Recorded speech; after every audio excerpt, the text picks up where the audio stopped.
Welcome to the Undisputed podcast. I'm your host, Jenny Taft. This podcast is the full show from today's episode of Undisputed from start to finish. They've got a busy slate, so Skip, Shannon, let's get to it.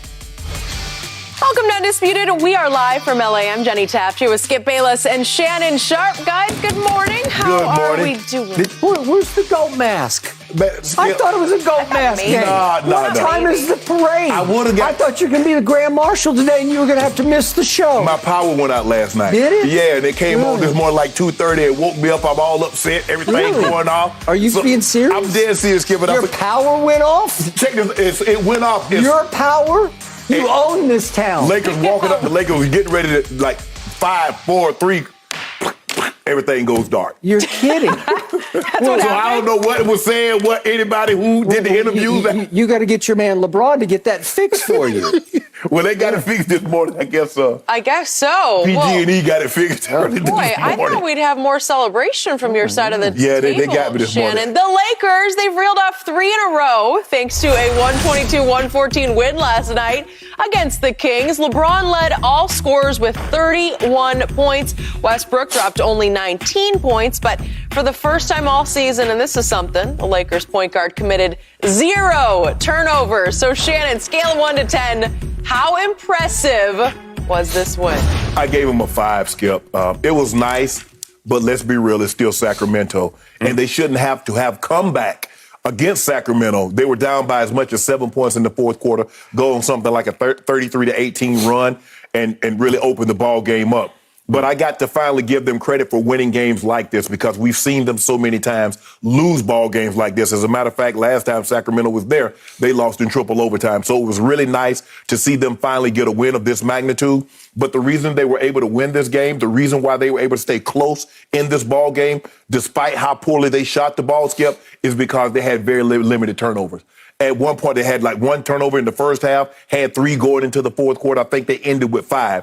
So now you get an opportunity to shoot 16 more times than the opposing team. You don't get De'Aaron Fox to get run out. You don't get Buddy Hield getting easy threes in transition. So now you're able to set your defense. Now, Skip, you're able to do what you normally do and stay in a routine, stay in a rhythm. Because the way they were playing in the fourth quarter, if you turn the ball over like they normally do, Skip, you lose that ball game because it breaks your rhythm. It breaks your momentum because Buddy Hield doesn't need a whole lot of oxygen.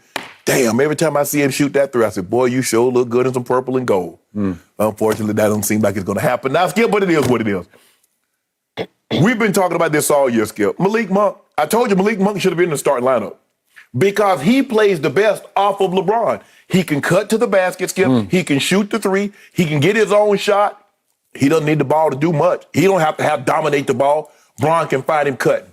I like what I saw last night, but Skip, I'm not finna get, if they had beat, let's just say for the sake of argument, beat the Suns, beat the Warriors, beat Utah, Brooklyn, beat Milwaukee, Philly, Chicago. Skip, okay, you in trouble now. You saw what we did, right? And we did that without AD. You saw what we did. Skip, I mean, Sacramento's not going to be in the playoff. They're not going to be in the play-in tournament. I'm happy that they're showing signs of fight, signs of life, Skip. Yep. But I'm not fit to get all excited about beating Sacramento. It's the mere fact that when you got Russ and LeBron, and they got no superstars. De'Aaron Fox is a nice player. He's edge of. He's a nice player. Yep. But you got 2, and you found yourself in this situation in the fourth quarter. Nah, so I can't get that excited about it. I'm excited. I'm excited Russ didn't turn the ball over. We'll talk about him a little later. Talk about, like this is a normal occurrence for him. Like, what? Y'all talking like y'all surprised I didn't turn the ball over. We're shocked. Which leads to my opening remark. It's a miracle. Lord have mercy on us all. I witnessed the whole game last night because my power stayed on. I'm way down in the flats, down below Bel Air, up in your palatial estate. But I don't know. Our power stayed. Maybe because we don't use very much power. Yeah. You've got all. Maybe y'all was zapping our power. That's maybe what probably happened. I don't know. But I watched this whole game because I was mesmerized by the fact that Russell Westbrook had 0 turnovers. Zero, and I Skip. kept waiting for one wild-handed, crazy-minded, no-headed turnover. Jump in the air 360 with nowhere to go. I kept waiting for the one that was going to turn the game in favor of the Kings versus the king at his palace. Right. And it didn't happen. And I said, well, on a scale of 1 to 10, I'm going to give the Lakers on the impressive scale a 7 last night, just because Russell Westbrook, I guess he swallowed his pride. I guess they got through to him. I don't know what happened before the game, but during the game, he gave you the blueprint for success with the Lakers. Yeah. Because he basically stayed out of the way, right? He plays almost 34 minutes, right, which is a lot. He closed the game in the fourth quarter, and he really didn't do anything terribly wrong because he only tried 1-3, and he missed it. But still, if you don't have a turnover and you don't even take but 1-3, now your team has a chance. And guess what, ladies and gentlemen? On plus minus, Russell Westbrook led the whole game by far at plus 17. Yep. So in all the minutes he was on the floor, almost 34 minutes on the floor, the team led by 17 points. Yep. Well, that's pretty great. That shows you the formula for survival with Russ in the lineup and closing the game. But who had the ball majority in the hand? Malik Monk and LeBron James. Okay, and by the way, on just usage rate, LeBron played point guard and he played center on the other end, which is we've never seen that before. But again, LeBron was 36.7% usage rate, which is pretty high, but pretty right for this team. And Russ was next at 29.1. But at least Russ didn't have 40% usage rate because he kind of stayed out of the way.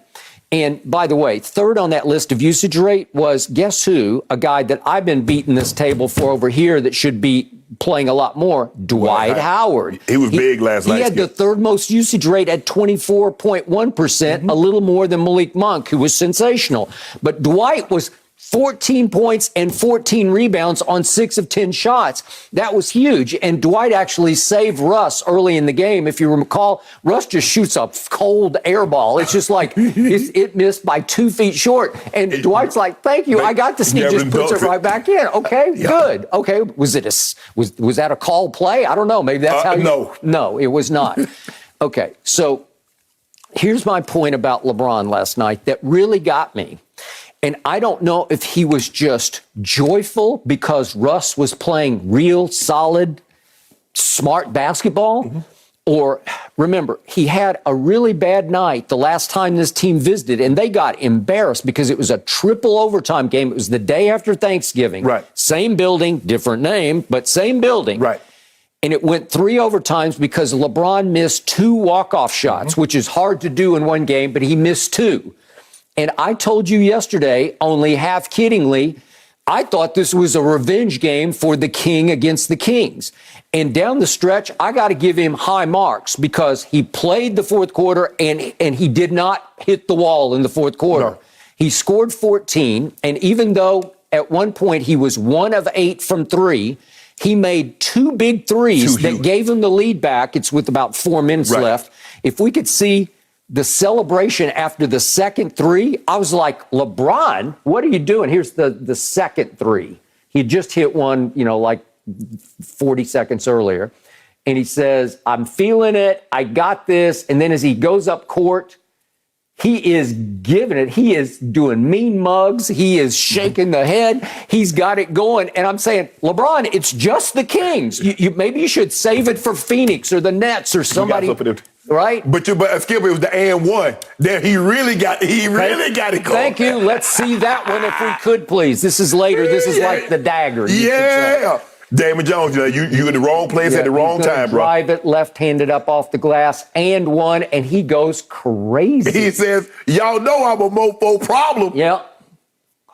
Wonder what he's saying. You know what he's saying. Wonder what he's saying. I couldn't read it. He said, I'm a mofo problem. Okay. Bees. Okay. These are the Kings. So I got to tell you, I felt a little ashamed for LeBron because these are the Sacramento Kings. Yeah. Shouldn't you save that for somebody real? Oh, we got some of that for them too. Okay, well, the Kings are 16-23. The Kings are ranked 24th in defensive efficiency. They have really struggled on the defensive end. And by the way, Rashawn Holmes is 6 feet 10 inches tall. Right. He is their leading rebounder and their leading shot blocker, and he's in COVID protocol. So he did not play last night. So the lane was open. Right. So if LeBron, he's 6'9", 260. I always say just drive it. And to his credit, LeBron actually, he took more shots in the paint than out of the paint. Okay, good. That's what you should be doing. Took 14 shots in the paint, only 12 outside. But that celebration after that one, which gave them a 4-point, he missed the free throw, but still, it gave him a 5-point lead. So that was basically game over. A game that actually the Kings led with 3 minutes left. Yeah. They led by a point. They led by as many as 7. Okay, I got it. But as deep as 3 minutes left in the game, they led by 1 point. Well, and LeBron goes nuts, and I'm thinking, LeBron, has it come to this that you're celebrating against that team? Yeah, Skip. Okay. I think the thing is that it was a shooting contest. Malik Monk and LeBron James against Buddy Hield. Buddy Hield doesn't need a whole lot of oxygen, Skip. He was letting it, Skip, I mean, it was like guys running at it. It was like guys close to him. Okay, but he's done that his whole career. That's who he is. That's why you wanted him. Can you imagine him in the closing lineup? I got it. Malik Monk. Yeah, because last night you have to figure how to win in spite of Russell Westbrook. Right. How do you contain him over here? If he'll stay in his little box over here, you got a shot, right? Well, I think the thing that he helped the most, Skip, he didn't turn the ball over. Last time they played, they lost that triple overtime. They had 19 turnovers. Yep. Okay, now you cut that down. You only had 5. You had 1, 3? I think you had 3 going into the fourth quarter. Yep. Skip, you can win like that because it keeps them. Skip, this is an older ball club. The last thing you want to do, young teams, every chance they get, their coach is telling them, push the pace. Okay. This is an older team, and come fourth quarter, they'll wear down. Okay. So we want every opportunity to push the pace on them. All right. So my favorite moments came after the game when Russ did sit at the podium reluctantly and stoop to dignify the gathered media with his presence, right? It's almost above him. But he was asked about what contributed to his lack of turnovers. Right. If we could see that. I think we have this. Russ, no turnovers for you tonight. The team only had 5. You had mentioned after last game that could be a point of emphasis for you guys, but how were you able to execute that tonight? Just make it easy reads.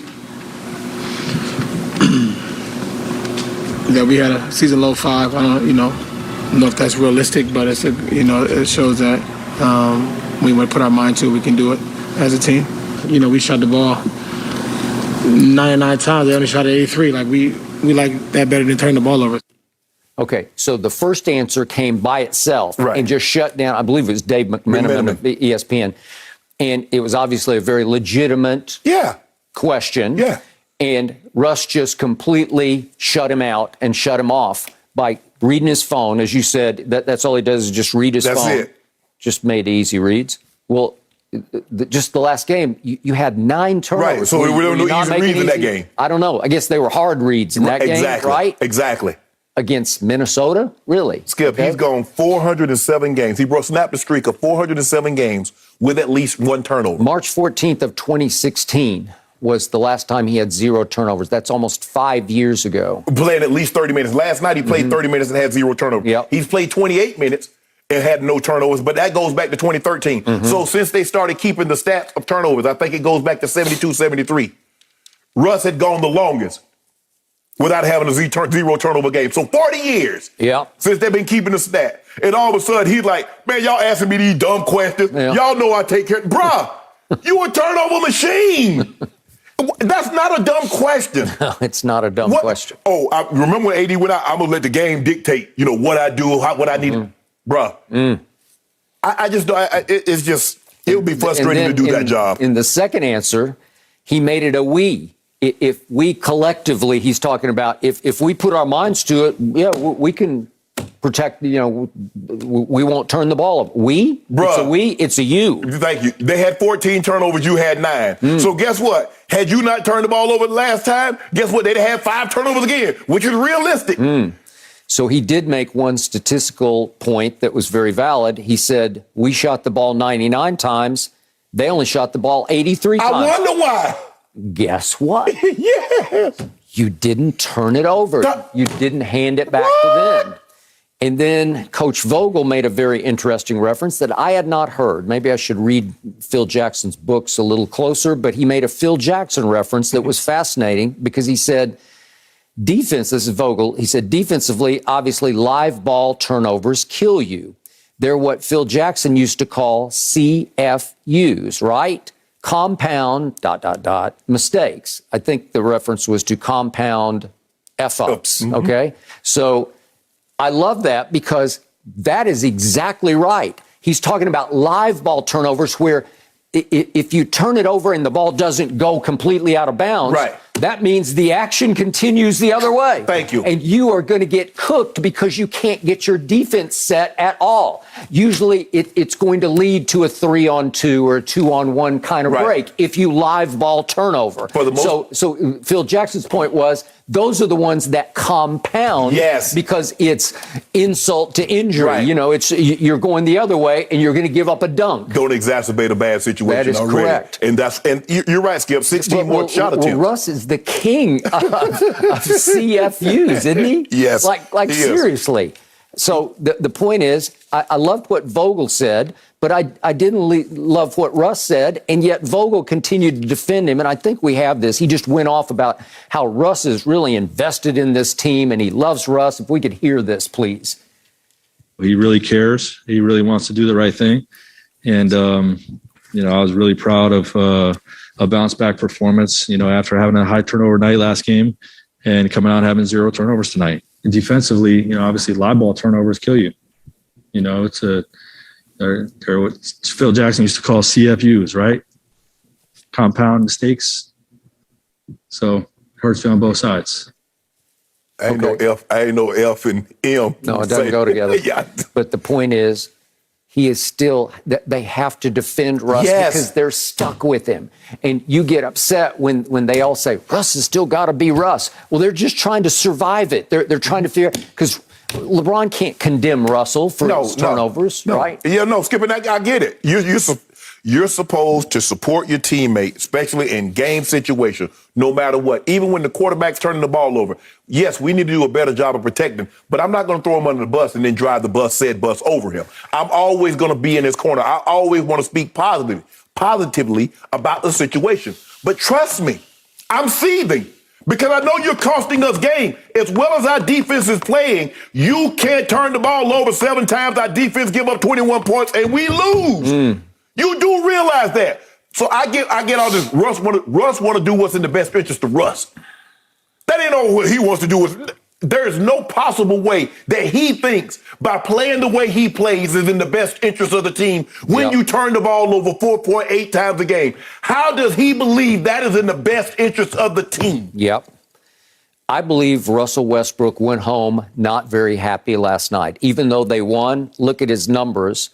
He did have 19 points, but he had 7 rebounds and only 2 assists. Right. Well, that's not exactly triple-double caliber, right? But Skip, they only had 24 assists as it is. Horton Tucker had the most assists. He had 6. LeBron had 5. Malik Monk had 4.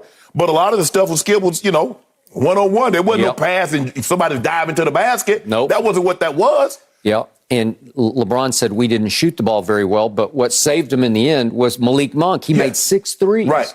I mean, when you were down 1, the shot of the night, to me, if we could see that, it was Malik Monk from LeBron. But it's a hard shot. It's a pretty high degree of difficulty. Malik Monk comes to He loved playing pick and roll with Malik. He just sort of shifts back to the 3, tries twice to pick for him, and then there it is. That's not an easy shot, fairly contested. Yes. That was the game breaker. That did it. From there on, they seized the lead. That was the end of it. But that's the thing. Well, think about it, Skip. When you don't shoot the ball well, the one thing that you cannot do is compound it by doing what? Turning the ball over. There you go. The only reason they were in the game, because they didn't really shoot the ball well until the 4th quarter, was because they didn't turn it over. You shoot that poorly through 3 quarters, and you have the normal turnovers that you normally take. Because remember, Skip, they average about 15 and a half, almost 16 turnovers a game. Yep. You get to that number last night, you're losing to the Sacramento Kings because you're shooting poorly and you're turning the ball over. So now instead of having a plus 16 in shot selection, now you're probably negative 16 in shot selection. I would agree. In shots attempt, excuse me. So my big picture takeaway from last night is now your Los Angeles Lakers have won 4 of their last 5. But if we look harder, but if we look harder, you did lose at Memphis, and that's we're going to get them back. Okay, they're coming back. Yeah, we're going to get them back. You're pretty quick here, coming up in two more. Yeah, we got Atlanta, then Memphis. Okay. You won at Houston. They're the worst team in the West. You beat Portland without CJ and Nurkic, and they're now 14-22, are the Portland Trailblazers. Yeah. You beat Minnesota without Karl Anthony Towns or D'Angelo Russell. They're now 17-20. And then you beat Sacramento last night without their leading rebounder and shot blocker. They are now 16-23. So the 4 wins have come against teams that are a combined 36 games under 500. You the one that gave them a 7. I gave them a 5. I gave them a 7 because I pity them, and it's a Russ game. No, I like the blueprint of it. It's the first time all year I said, that's the only way you could win with Russ. And if you do, which you will get AD back, if Russ would stay in his little box every night, no, he doing that. Well, he won't. But I'm saying, is that not the blueprint for success? How you going to have pity for a professional team? You got pity like they some pop water, some high school team. Well, here we have one of the all-time greatest players, LeBron James, and he's celebrating like it's Game 7 of the finals against the Kings. It's an emotional game. Okay, well, is it? Yeah. Well, the Kings can't stop you. Hold on. No. I'm not going to let you do that. Because I remember the last time you played you like LeBron. You got to finish this off. Okay, he finished it off, and now you upset that he's celebrating that he's finished him off. I haven't seen him celebrate that way since some big playoff win, right? The Roman Empire. Okay. You know, what is the Coliseum, what he used to yell? Kill, kill. Kill. And that's what Gold James do. I thought he wasn't no closer. I thought Austin Reeves was their closer. Well, the closer last night was Malik Monk. Don't do that, Skip. Well, it was. Don't do that. So what role did LeBron play? Okay, well, he did make those 2 threes, but those weren't closing threes. We had 14. Okay, you had 14 in the 4th, but down the stretch after he made the second 3 and did all, and he did have the drive shot. Okay. I'm a problem. Yeah. I'm a problem. Okay, first I thought he was just trash talking the Kings bench, but I think he was just saying it up to the stands, like to the world. No, he was in front of the Kings bench. I'm glad we ain't getting no tech, because I'm a problem. Y'all know I'm a problem, right? And there is no solution. Well, you got to troubleshoot what I got going on, Skip. Problems you can solve. Much of the year he's been a problem for the Lakers. I'm an issue. He should have told him I'm an issue. You better troubleshoot this. It's going to take you a while, really? though. Yeah. Yeah. His power's gone out too many times. Yeah, I'll be on there. Sometimes my cable be acting up. They say, Mr. Sharpe, can you troubleshoot it from here, from where you are? I'm on the phone 5-6 hours. Your issue, Skip. You got to troubleshoot hopefully it. we get your power back in time for Friday. Lakers back in action against the Hawks. They're looking for 4 straight. Oh, yeah, we gonna get ice tray this season. You going to get them? You had 56 we will get ice tray. Monday. I hope so. 56. Okay, we're drop moving 56 on. tonight. For Yeah, and now, lost this to should be Portland without interesting. CJ and Dame? Are you kidding? No mercy. So Baker Mayfield will not be wasting any time with the injury on his non-throwing shoulder and will undergo surgery as soon as possible. The Browns already eliminated from playoff contention, so Baker will not play Sunday against the Bengals. And according to reports, undergoing surgery this early could get Baker back on the field by OTAs. So, Shannon, scale of 1 to 10, how legitimate has Baker's injury excuse been to you? 0. He gets 0 excuse. Really? Yes. Because you don't get credit playing with the injury. When your play is so bad, it costs your team's games. Because you would have been better off playing with Case Keenum being 100%, although he's a lesser player than Baker, as opposed to Baker going out there with an injury, stinking it up, and you and others making an excuse for him. Hold on. This is the NFL. Everybody is tough. Oh, Baker Mayfield shows some toughness. There's 70 other guys in the NFL. You think some of them soft? You don't make it to the NFL being soft. Now, granted, some might be tougher than others, but if you made it to that level, you're pretty damn tough. Second of all, Aaron Rodgers got a broken toe. He the number 1 seed. Matthew Stafford been playing with back spasm, had a bad back. Guess what? In contention to get the number 2 seed. You only get credit for playing through injury if you go out there and play well. Otherwise, what have you done? Absolutely nothing. You run them out of excuses. At one time it was Hugh Jackson, and then it was Freddie K, and then it was Odell. Now we got injuries. I mean, what when y'all gonna pull up out the sky? You know what next? He is what he is, and you and others like you don't want to admit that. Skip, if he was a 3rd round pick, there's no way in hell you'd go to and make these excuses. They don't make excuses like this for Dak. You know why? Because Dak was a 4th round pick and he's exceeded expectations. But when you're the number 1 overall draft pick and you underperform, we got to make excuses for why you're underperforming. Well, let me think of one. Well, Odell ain't what he used to be. Odell got 7 touchdowns in 29 games in Cleveland. He got 5 in 7 games, 8 games, 6 games with the Rams. At some point in time, Skip, it's going to become abundantly clear. It's going to become crystal clear. Now, you can crown him, but in the words of the late, great Denny Green, he is who we thought he was. And What did you think he was? And teams ain't let him off the hook. What was he? I think he's a guy. He's just a guy? I think he's a guy. He'll win a few games here and there. In year 2, you were saying shake and bake. You're driving the bandwagon. Love him. I don't know. Were you wrong? Yeah. I don't know. All I know right now, Skip, he might be Johnny Manziel with less demons. That's what I'm thinking. You thinking that too? Okay, so you're saying bust. Baker is a bust. I'm saying he might be Johnny Manziel with less demons. Okay. Put your money where your mouth is. Lay it on the table. Is he a bust? I need to hear it right here, right now. It's okay. You can just say it. I already told you, Sam Darnold's a bust. You loved Sam Darnold before that draft. You said he was the best quarterback. I said, no, he's not. So I have not wavered at all. I said Baker number 1, Darnold down the line. I had him like 5th. If they redraft, he would not be going number 1. But here's the thing, though, Skip. I can't say the guy's a bust because of what he's overcome. 2-time walk-on to be Heisman, become the number 1 overall draft pick. But will he be what the Browns drafted him to be? That is the question. I hope they cut him. Just cut him loose, let him go, let him come back to haunt you. And I had a message last night on Twitter for all the Baker haters out there and the Odell lovers, led by you, the man across the table. And I said, you better celebrate now while you can, because once he gets his shoulder fixed, he will make all of you look foolish. I hope it's not in Cleveland. I hope it's with the Houston Texans, somewhere else. We need a fresh start and get out from under this quagmire that is once again the Cleveland Browns. You know that smell is caused by him, right? That's in Cleveland. In him. Right, so I'm going to reiterate what we just saw, and these are the facts of what just happened. Last year, once Odell went down, game number 7 at Cincinnati, I'm knocking on wood because I don't even like to talk about it, but he tore his ACL, down and out for the year. All of a sudden, the heavens opened up for Baker Mayfield. He didn't keep forcing the ball to Odell because there was no more Odell. So he starts spreading the ball around the way he did his first year with the Browns, when, by the way, Pro Football Focus ranked his rookie year the 3rd best rookie year in the last 15 years that they have been grading them. 40 big-time throws that year, ranked 3rd according to Pro Football Focus. And so all of a sudden he goes on a tear last year over the last 11 games, did Baker Mayfield. 20 touchdowns to only 3 interceptions. They won 8 of the last 11, including in that very same stadium. We saw him and Ben stink it up on Monday night at Pittsburgh. Baker Mayfield threw 3 touchdown passes and led them to a 48-37 win at Pittsburgh when their defense was flying pretty high. Baker just chewed them up and spat them out.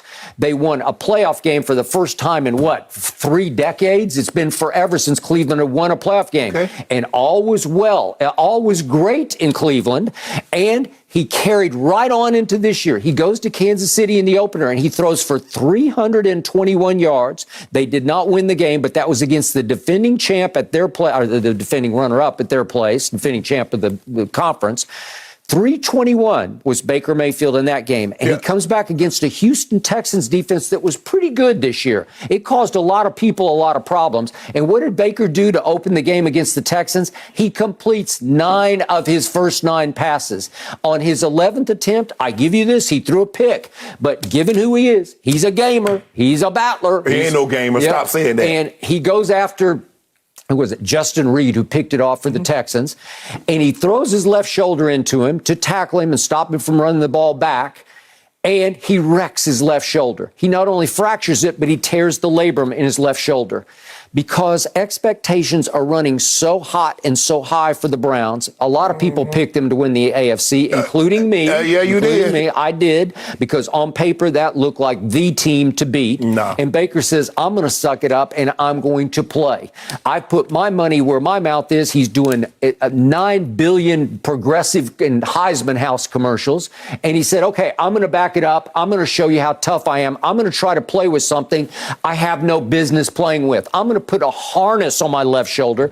I'm going to destroy my mechanics because I'm a torque thrust thrower where I throw with my body more than my arm because I'm not the biggest guy. Right. And I'm going to take some of my velocity away and compromise some of my accuracy with a big old harness, a big old brace on my left shoulder. And I'm going to wear it the rest of the year. That was game 2. I'm going to wear it the rest of the year, all the way through the second to last game. And he only played at Pittsburgh because he had prepped to play, because they thought they were going to have a shot at the playoffs, because your Kansas City Chiefs, they thought, would go beat Cincinnati. At Cincinnati did not happen.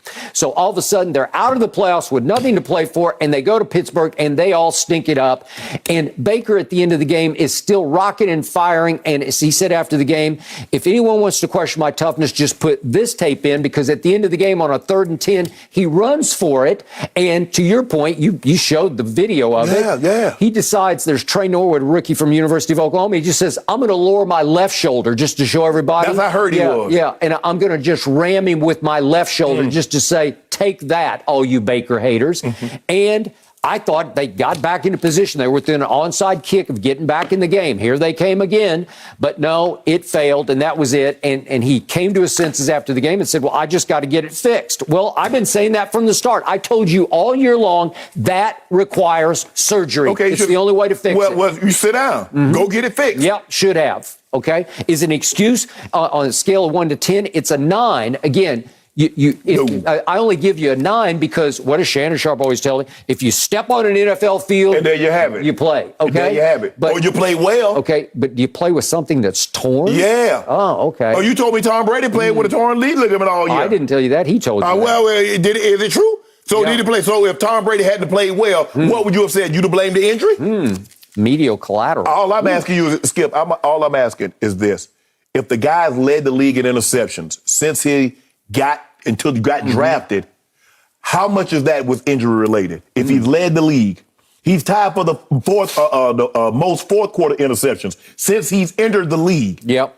He's finished with 19th or worse QBR 3 of the 4 years. Yet you hark back to that one stretch. You refuse to acknowledge. No, the whole rookie year was sensational. But Skip, he's had 19th QBR. He's 19th QBR. Sensational. He was 19th in QBR. He had 40 big time. Okay, I get all that, but hold on now. We got if we're gonna adhere to the Bible, if we're gonna go by the Bible, if we're gonna go by his teachings, we're gonna have to go back. What did the Bible tell you last year? He was 19th. Hold on. What did it tell you? Whoa. See what you want to do now. You want to go by last. You want to go by that new written Bible. But if we're gonna go by, let's go back. He was 19th in QBR his rookie year. You don't want to acknowledge that. You only want to acknowledge the 10th in QBR. You don't want to acknowledge the 26th in QBR this year. 10th is pretty good. Okay. Well, so this year you got to throw it out. He played all year with a broken shoulder. Okay, what about his second year when he was 23rd in QBR? Okay. What is that good?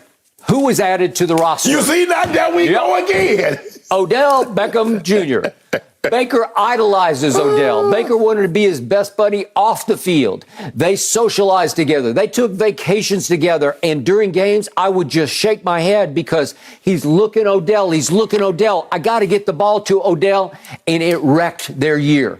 It's both of their faults, but it's the Odell factor. It's the Odell presence, the magnitude, the media magnitude of having Odell on your team can wreck a quarterback psyche, and that's what I believe happened in his second year. What you tried to do, Skip, is that it's something that doesn't taste good, and you try to put hot sauce on it to mask the taste. What you've tried to do is to put Odell into the mix of Baker Mayfield to mask the fact he's average. Really? That's what you've done. These injuries have masked the fact he's average. You've allowed Odell, you've allowed Freddie K, you've allowed Hugh Jackson to mask the fact he's average. You know what? He was a gourmet dish as a rookie starter for a coach who didn't even want him to start in the first place. Just because it's gourmet doesn't mean it tastes good. He was forced to do it. And see what happened is last year was straight gourmet. No. It could have won the James Beard Award the last 11 games. I would have entered it. for Dish of the Year. And then what happened? So leading up to that, so his first year, second year, how was that? How was the dishes you were cooking? Well, I told you what the first year was. It was sensational. 19th in QBR, sensational. But Pro Football Focus graded the whole year as the third best rookie season in the last 15 years. Okay. Wow. So with a 19th, I'm just trying to figure out how is that possible? If a guy finished 19th in QBR, how does he have one of the best seasons in the last 15 years? Quarterback. So he's playing for a bad team as a raw rookie starter, right? He bad. How many rookie starters play great? He bad. What's happened to Mac Jones lately? He looking good. He got his team on the playoff. He got his team on the cusp of the playoff, right? Yep. Ain't that where he going? Yep. Oh, okay. Yeah. How did he look at Buffalo? Hey, your guy hadn't looked good all year, Skip. He's been hurt. Yeah, he don't it's hurt. as simple as that. And it's He hurt shocking your to me. feelings. He didn't hurt my feelings at all. You picked you picked the Browns to go to the Super Bowl. Well, I did, but I need my quarterback to be upright, right? You need another quarterback. That's what you need, because that one is not any good. I need to get you on record. Bust? He's not very good. Average. He's not very good. Is he Average. a bust? Is he done in the league? Will he just become a career backup in the league? I need to know. No. Because I'm on record. I'm saying he will be a franchise quarterback. I hope it's not in Cleveland. They did pick up his option, but they're under huge public pressure because everybody's overreacting because there's so much Baker hate, mostly inspired by the progressive commercials in which he comes across as incredibly smug and condescending and self-righteous and egomaniacal. I'm looking I agree. I'm thinking that he's made a lot of money. He could become a franchise owner. Of a fast food chain, but I don't see him as no franchise quarterback. On the record, Shannon Sharpe says he is a bust. Well, you can say label it however you want to. Well, I see a guy. I'm having nothing special. I'm having the courage of my convictions because I'm saying he is a franchise quarterback who, in the right place at the right time, could certainly take a team. Well, damn, Skip, who couldn't do that at the right place at the right time? Nobody. The franchise quarterback, you elevate. You don't need to be in the right place at the right time. He will elevate. So in other words, is he Justin Herbert? Sure, he can have the impact of Justin. But stop it. Yep. Is he Joe Burrow? He's got a rocket. I don't know about the rocket. I don't know about the rocket. Joe Burrow is right now ranked #1 by Pro Football Focus in the whole league. Whoa! Who is Joe Burrow? Joe Burrow is number one. I'm not sure Patrick Mahomes is Joe Burrow. Well, I just watched Joe Burrow outplay Patrick Mahomes. I did. One game. I'll take Joe Burrow over Patrick Mahomes right now. So you said one game. Something is wrong with Patrick Mahomes. Yeah, something is so wrong. He got outdueled. Right in your face, 3rd and 27. So under that, Taylor Heineke is better than Tom Brady because he outdueled him. Taysom Hill is better than Tom Brady because he outdueled him. Something is wrong with Tom Brady. He got outdueled. Well, Tom Brady is the MVP. Aaron Rodgers is the MVP. Well, I'm sorry. Well, you're wrong about that. You're going to be wrong again. You want to put something on it? I just might. We don't just might. We don't just might. We're going to do this. All right. Okay. Do you want to put some dew on Baker Mayfield? Never starts another game. No, Skip, ain't nobody saying Skip. Come on, have some guts. Hold on. You don't have any guts. You said Sam Darnold was going to be the best quarterback in that group. Am I right? Mike Glennon has started. Is Baker Mayfield better than Sam Darnold? I think the same. The same? They're the same. I don't know if I agree with that. Okay. That is how we're going to end it for now, though. That is enough Baker for right now that I can handle. We're moving on to the Cowboys. They have won the NFC East already and could improve seeding this weekend. Fans shouldn't get too excited, though, according to Bleacher Report, who listed the Cowboys as the team most likely to squander their Super Bowl chances. Shannon, do you agree? I do. And I've been saying that all year. They beat up on really bad teams. They haven't beaten a team with a winning record since they beat New England in Week 6. They have second half losses against Kansas City into the playoffs. Arizona's in the playoffs. The Raiders have a chance. If they win on Sunday, they're in the playoffs. Or even if they tie, they could possibly make the playoffs. Skip, they won't see a Taysom Hill. They won't see a Heineke, Kyle Allen, Mike Glennon, Jake Fromm in the playoffs. That for sure. So for me right now, the offense is a cause of concern. And I've been saying this all year. Skip, with the offense, you see that high flying. And I broached this subject early on. I said, what happens, Skip, when they don't get scooping scores and pick six? When they don't put their offense on short fields? Are you sure this offense is what you think it is? Because I see very short fields. I see scooping scores. Oh, no. Dak, man, you see Dak is an MVP. I don't know why Dak's not the MVP discussion. Oh, that running game. Oh, really? Running game? Y'all got a running game? Interesting. There's a great chance that you're going to probably have to face the Rams or the Cardinals.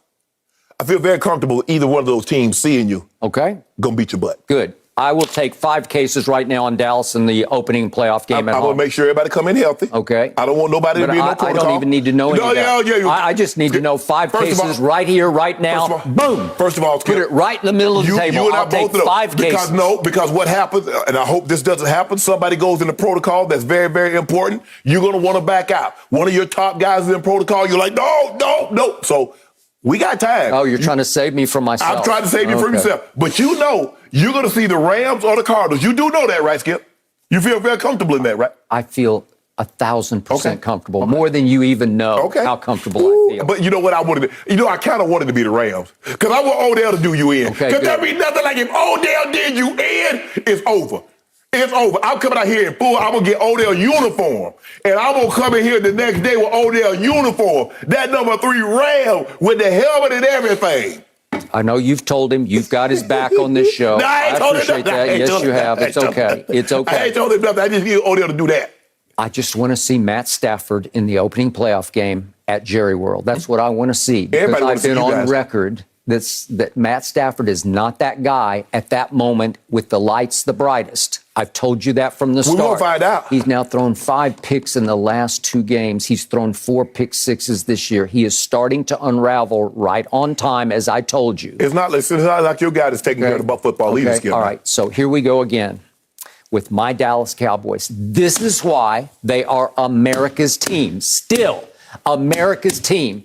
It's almost like this is a Jerry Jones marketability plot, because every year it seems like we get to the cusp of something and they stink it up so badly in one game or this game or that game that suddenly the pendulum swings wildly, because it never has swung as wildly as it has with the Dallas Cowboys for 4 decades, 5 decades, because there's so much love and so much hate for this team that if you give the haters any opening, as they did against Arizona, they lost 25-22 by 3 points, they're done. They're dead. Get them out of our sight. We don't have to worry about the Dallas Cowboys anymore. So all of a sudden, Bleacher Report says, aha, they are the most vulnerable team in the playoffs. And I'm looking at, like, your pick in the AFC right now is Buffalo. And I'm thinking, really, my Cowboys are the most vulnerable. Did you watch Buffalo against Atlanta? Because I had it on. I didn't have like 2 eyes on it. They did win, but Josh Allen was horrendous in that game. He threw for 120 yards, no touchdowns, and 3 interceptions. Did you see? Does that not sound vulnerable to you against the Atlanta Falcons? Did you see Dak Prescott against the Denver Broncos? Yikes. Did you see him against Kansas City? I did. Did you see him against Arizona? Okay, so here's the point. They have roller coastered all year, but I have seen enough. I have put enough in my psychological and emotional banks that I am good to go with my Cowboys. It's why I told you yesterday, and now Jerry and Stephen Jones are saying just the opposite. We want to go full bore against Philadelphia. Baloney! Now you're being as desperate as everybody else is out there. You're just acting like a crazy Cowboy fan. No. Yeah. But see, Skip, you said it's the haters that say once you lost to Arizona, you lost some of these games. But what you've done, you jumped those feet on the wagon when they beat Washington football team because they scored 56. Let's look at what they have done. Let's look at the good before we look at the bad. Let's look at it. And by the way, it's funny to me, but Pro Football Focus still ranks Dallas's offense number 1 in the league in overall grade. Buffalo, for just something to compare, is number 11. So, number 1 versus number 11. That's your team to win the AFC right now. Okay. What happened on opening night? My team went to the GOAT and nearly beat the GOAT at the GOAT. Skip, you know this it Pro was football. 31-29, and my eye test told me moral victory. I'm still clinging to that. I think my team fed off that game all year long. Then my team turned right around and went coast to coast and went out and played a really good Chargers team at Chargers at SoFi Stadium. Justin Herbert, he's it, man. He's the next whoever, right? I take him over Dak. Something, boy. He is something. Would you take him over Dak? No, I would not. Right now, I haven't seen enough. I need to see something in the postseason. I've seen Dak in the postseason. I've seen some really good efforts from Dak. I saw it too. I saw him. I saw him throw for 300 against Aaron Rodgers. Did they win? Bring him all the way back to 31 all. Oh, no, I thought you didn't like your stats with no winning. You criticized Russ. Russ got 4 years of triple doubles, and you say he ain't win nothing. 31 all. Oh, why did they have to be that? I saw Dak Prescott outplay Russell Wilson in a playoff game. Russell Wilson. I saw Jerry Goff outplayed Dak Prescott. No, Dak's QBR was better that night, and he played well enough to win that game. And they finally lost 30-22. 30-22. The defense got literally run off the field. The defense's fault now. All right, so I saw my team go out to Justin Herbert and beat him 20-17 because Micah Parsons just took the game over. Okay. Then I saw my team, and this one's getting discounted. I told you from the start, I told you from the preseason, the biggest threat to my Cowboys in the NFC East, Philadelphia. You said for a while it was the Giants. Then you said it was Washington. I gave you the field. I didn't care. For 10 cases, I was going to beat you just with Dallas against the field. And Philly came to Dallas early in the year, but Philly came in, and I told you, I fear Jalen Hurts. I fear him on Sunday. And my team did a 41-21 number on Philadelphia. I will take that to my bank. Then my team went to New England. You love New England. Coach Belichick, he's the greatest coach ever. Yeah, Mac Jones, he's the most NFL ready of all the rookie quarterbacks. Shannon, he's proven me to be right. Okay, and my team beat them 35-29, scored 35 points on Bill Belichick's defense. That's pretty great. Yes. And then I'm going to put this in my bank. At New Orleans, that defense is hellacious good. And my team looked pretty great on offense that night and won 27-17. And once again, late in the game, Micah took the game over. I'll take that one. And then Atlanta. You say it's just Atlanta, but Atlanta just won at New Orleans 27-25. Really? We annihilated. We nuclear fissioned them. It was 43-3. That they were just dust in the wind when we got through with them. 43-3. You could just see it. You could see the firepower. You could see the rising star power. And then how about Washington? When we went to Washington, they had won 4-0 4 in a row, and you said they beat the GOAT. They did. They've beaten a bunch of good teams. They beat Cam and his fairy tale return. Carolina's not a good team. Okay, well, I'm just saying they had won 4 straight games, and we went in there and did a number on them and knocked poor little Tyler Heineke out of the game. My man Micah did. And we basically left them for dead because 2 weeks later they had to come to Jerry World, and we beat them 56-14. You could see the firepower on both sides of the ball, creating turnovers, short field, set up. Boom, touchdown, touch it. It was 42-0 at halftime. So if I'm not mistaken, so you saw your team do all those games. I also saw your team lose to my Broncos. Now, where was that firepower when y'all played the Broncos? Yep, we stunk. Okay, so I also saw on Thanksgiving, the meal don't taste as good. When your team's losing, that's the one thing I noticed about food. We stunk. Oh, okay. Lost in overtime. Okay, what about Chiefs? Yep. Chiefs, I love the Chiefs game. Do you? Yep. With Dak Prescott scored 9 points. Yep. Now, there's been a recurring theme. Now, we saw him go on the road against New Orleans Saints a couple years ago, scored 9. Yeah. We saw him go on the road to New England, scored 9. We saw him go on the road against the Chiefs, scored 9. What's the Hall of Famer tell me? Patrick Mahomes. He might even be more transcendent than Aaron Rodgers, right? We're going to talk about Aaron Rodgers. Wait, Patrick Mahomes was held to 19 against my defense. It's 19 more than 9. Yeah, it is. Hold on. Think about this, what you just said. You got the number 1 offense in football, Pro Football Focus. That's the Bible. When it comes to rating players and rating offenses and teams, that's the Bible. You got the number 1 offense and you got 9 points. Yep. Do we have the potential to win a playoff game? You better believe it. So are we the most vulnerable team going into the postseason? No, I'm not afraid at all. I got the potential to fly the space shuttle. Okay. Potential. Well, do it. I can do it. Do it. How long you gonna give me? Huh? How much time you gonna give me? Well, and I learn how to fly the space shuttle. I back it up and everything. So you want to go Strahan, go into space? Is that what you? Well, you did skydive. I did. Let me have one more thing. Broncos into Mile High, right? Can I ask you one more thing? The Cardinals. Now, that's Kyler Murray. That's what I want to see. I want to see mano a mano, Dak Prescott in Cowboys Stadium, the house that Dak built. Kyler Murray said, hey, just say, Dak, I lease this to Dak. I lease this to Jerry Jones. I'm the king.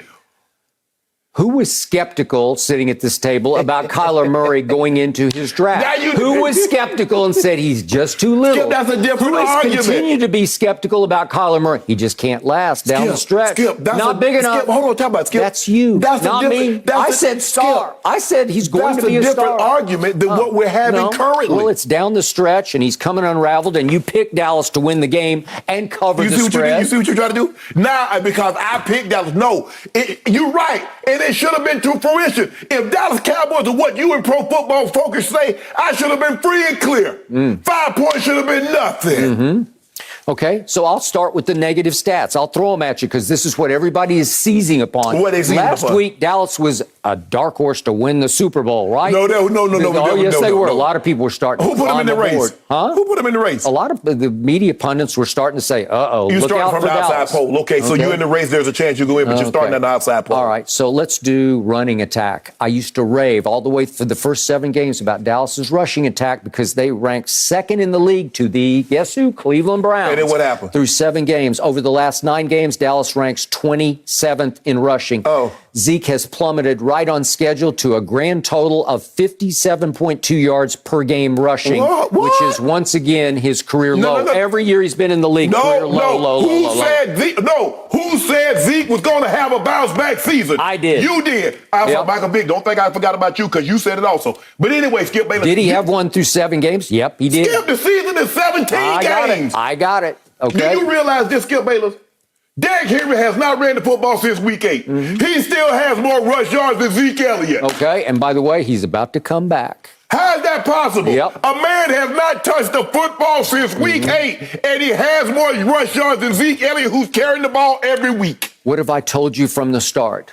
I'll take Tony Pollard over Zeke any day down the stretch. He's a part of the running game that's ranked 27th over the last 8 weeks. I put quotes around a part of. A part. He got 3 touches the other day. Well, hell, 3 Zeke touches. only got 5. Huh? You make it seem like they're running the air out the football like they got they don't have a Jonathan Taylor skill. Okay. Do I still trust a combination of thunder and lightning in a playoff game between Zeke and Pollard? I do. I've seen it. They can rise again and shine again. That's much CG. to your chagrin. That thunder and lightning is CG. Yep. That's created in a lab somewhere. That ain't real thunder and lightning. If you watch those 2 guys run the football, if you think that's thunder and lightning, well, you don't know what thunder and lightning is. Clearly, you've never lived in the Southeast or in Colorado where it thunders and lightnings a lot. I lived in Tornado Alley. Okay, then, so you know that's not it. Yeah, I've seen it with my own 2 eyes. I've seen what they can do and what I believe they will do when it's time. Let me ask you a question. What have you seen over the last 10 weeks?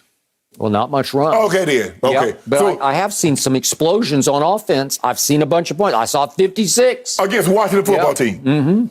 And let's go back to our man, Trevon Diggs. Our other man, Deion Sanders, said just last week, he should be Defensive Player of the Year.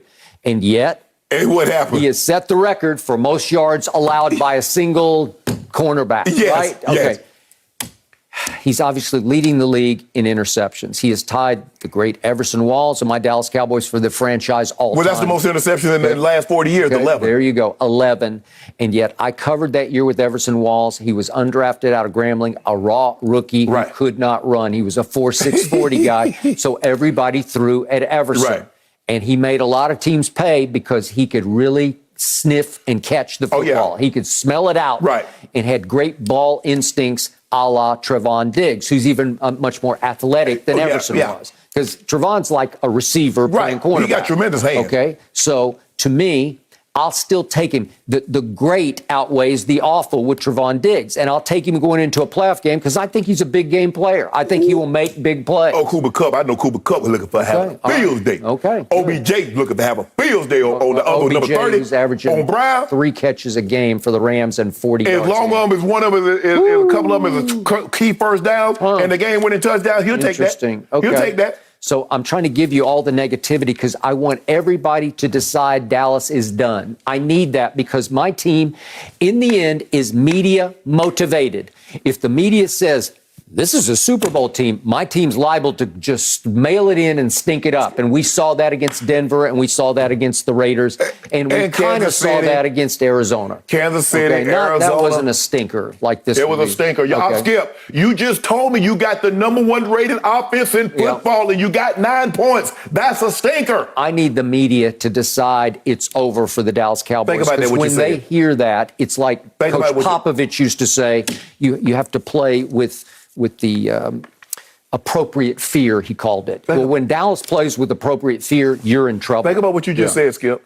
You need external forces to get your team. We do. Your team. I mean, that's your team. My coach can't motivate. No. No. You say that. You talk about how great your team is. I've never seen a team that need external forces to motivate them. Well, this team always has. It's always been that way, and it's about to be that way again. And there lies why we'll have one of them up here at some point in time talking to us about who's going to win the Super Bowl. Really? Okay. I'm sure we get some. That's a gutsy call on your part. I'm sure we'll have somebody up here. Who can you get? That's a gutsy call. Shannon Sharpe says Cowboys aren't going to the Super Bowl. Way to go. That took courage. Hold on. Yeah. I told you that at the beginning of the year. I told you at the beginning of the year they would win one playoff game, and I'm standing by what I said. And I'm standing by you being able to call in one of your favorites and get somebody here. Because you know you are the Cowboys. You're the Cowboys. You are to the Cowboys what Doris Kearns Goodwin is the presidential. She's the greatest presidential historian, one of. Yeah. You're one of the greatest Cowboys historian. So I'm counting on you to be able to call in a favor for us and get somebody from the Cowboys sitting right there. You know, Cowboys history does compare favorably to presidential history. I like that. I like that. Yeah, a lot Thank of you. No mercy. Well, another day has passed, and the Buccaneers have not officially released Antonio Brown. And according to Josina Anderson, the wide receiver could still get another job in the NFL this season if he wanted one. So, Shannon, what is your reaction to all this? It may not be over here. Well, Skip, I think the thing is what's going on right now. They're saying, can we, they're asking themselves, they're probably talking to the league, can we release him for conduct detrimental to the team, not have to pay him at all? Or is he injured? Is he going to go around shop the doctors and the doctors say, well, he's injured and we have to waive him because of an injury settlement? For me, Skip, look, I'm not surprised. And I think I said this the other day, Skip. I believe Antonio Brown, a lot of people are like, he's played his last game. I believe Antonio Brown gets another opportunity because someone will talk themselves into it, give him an incentive-based deal, say this is going to keep him on the straight and narrow, that if he doesn't, we can cut ties and we don't have a whole lot invested in him. I think where I separate myself with Josina, and I think she's done a great job, is that I don't know if that's going to be the case this year. Do I believe down the road, Skip, that he'll get an opportunity? I do. I do because of production intolerance. He's still a productive player. Is he as productive as he once was? No. But he's productive. They saw what he did early in this year. First game out the box, he went over 100 and had a touchdown. He's been productive when he's been on the field. But you have to worry about his volatility. You know he's very combustible. You know it's just a matter of time. And the moment you say, AB, don't do that, he's going to buck. The moment you say, well, hold on, going on the next play, he's going to buck. But you know what, Skip? In the process of it, before he becomes combustible and explode on you, he might give us 10 catches for 100 yards and a touchdown that helps us win a ball game. So I am not surprised because we've seen this is America is about second opportunities. Pro sports is about third, fourth, fifth, 10th opportunities, especially if they feel you can help them win a ball game. Because at the end of the day, it's all about winning in pro sports. And if that guy can help them win, Skip, they will give him an opportunity. And I don't care what the fan base says. Oh, we don't want him. Boo, they pick it. They boycotted when Jerry Jones signed Greg Hardy. Women groups were lined up around the block. Correct. Even his daughter didn't want him to sign him. Yeah, said, man, you said that man had 16.5 sacks? That dude was first team All-Pro. I'm getting him. I campaigned on TV. Please don't, Jerry. You did. Okay. Back to Josina Anderson. She is connected. She knows a lot of people on a lot of teams. And to read her tweet, just so we get it straight, if Antonio Brown wants a job on another team in the NFL, he can have one. That is not an opinion. That is what I know, said Josina. Correct. That indicates to me that she has spoken directly with at least one GM who said, I'll take him in a heartbeat. Right. Maybe your Cowboys. Who knows? They know Michael Gallup, Skip, so you might be your Cowboys. Who knows? It could be. And I'm assuming she means right here, right now. Right. Yes. So for the second straight day, somewhat curiously, the Bucs did not cut Antonio Brown. Right. So to your point, it could be number one, to avoid some kind of salary dispute over injury. Right. Is he injured or was he injured? Correct. Right. And again, that could be waiting on the league to rule on it. To your point, is it conduct detrimental?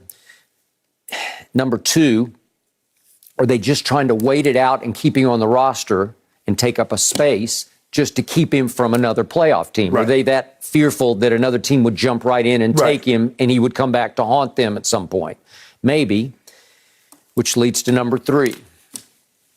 Is it long shot possible, and I'll say long shot, but is it possible that Tom Brady, after all the heart-rendering, he just poured his heart and soul out about Antonio, we've got to have compassion for him.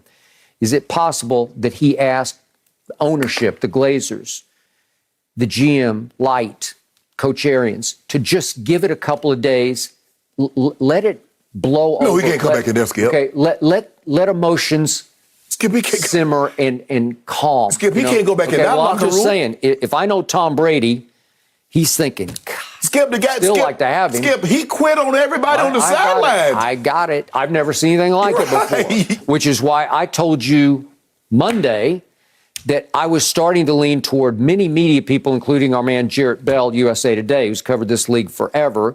And he came right out of the box on Monday morning in a big piece. He wrote, "That's it, game over for AB. He's never going to play again." I didn't believe that. And you said no. To your credit, you said no. And I said, I'm leaning toward Jarrett.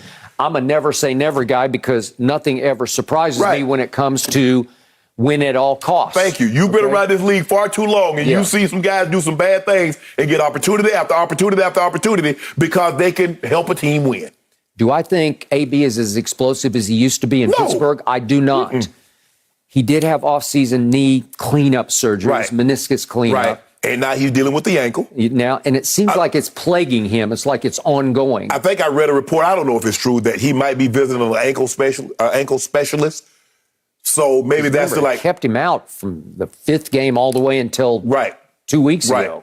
So it must be something high ankle lingering. But Skip, I mean, and the Bucs are like, hold on, bro, you just got 15 targets, you caught 10 for 100, and like I said, there's more to it. It's like, well, he said he was hurt and he didn't want to go in. Yeah. And then if that was the case, why was Mike Evans and O.J. Howard trying to talk to him? If they said he was hurt, so why did he get upset about not being put in? Something's just not adding up. I agree. And even if that's the case, Skip, no matter what, you can't handle it the way he handled it. Yep. I believe there's an appropriate way to handle all situations, especially that's not something where B.A. grabbed him around his face mask or grabbed him in his collar or somebody grabbed him like that, Skip. He could have handled it better than what he handled it. In the end, I know what it was about. Gronk was getting more targets. It's as simple as that. After he had been spoiled rotten the week before with 15 targets. Well, Gronk should have went in and said, well, Tom, you throw it to AB, you new boy. Because the second week, Gronk ain't having like 3 targets.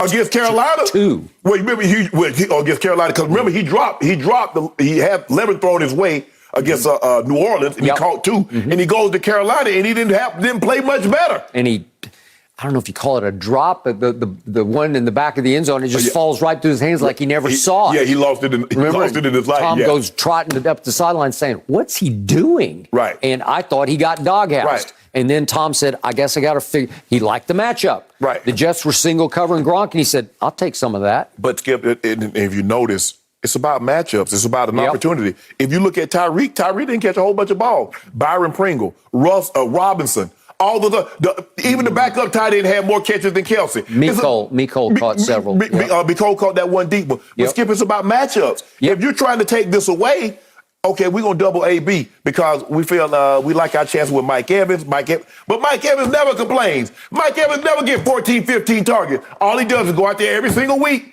Hey, I might go get me a couple of red zone targets. Oh, I'm going to live with that. We winning. AB got 15 targets the week before. He had caught 3 passes already.